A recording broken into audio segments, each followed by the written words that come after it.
नमस्कार प्रेक्षकांनो, स्टार प्रवाहावरील लग्नानंतर होईलच प्रेम या मालिकेच्या आगामी भागात आपण पाहणार आहोत की काव्य ही पार्थने सांगितल्यानुसार डिवोर्स पेपरवर सही करते.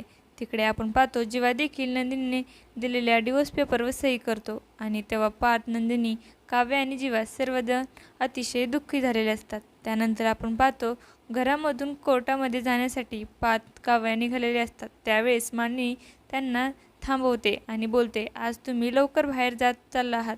तुम्हाला माहीत नाही का, आज घरामध्ये सत्यनारायणची पूजा आहे. आणि त्यावेळेस काव्या म्हणाली की मी पूजेसाठी बसायला तयार आहे. त्यानंतर पार्थ काव्याला बोलतो, तुम्हाला माहिती नाही का, आज आपण कोर्टामध्ये डिवोर्स केस फाईलसाठी जाणार आहोत. तर तिकडे आपण पाहतो जीवा, नंदिनी देखील जीवाला बोलत असते, आज आपल्याला कोर्टामध्ये जायचं आहे. परंतु जीवा म्हणतो, पूजेसाठी नवरा बायको म्हणून आपल्याला बसावं लागेल. तेव्हा नंदिनी त्याला उत्तर देते, आता आपल्यामध्ये कुठलंच नातं उरलेलं नाही, त्यामुळे मला पूजेला बसण्याची अजिबातच इच्छा राहिली नाही.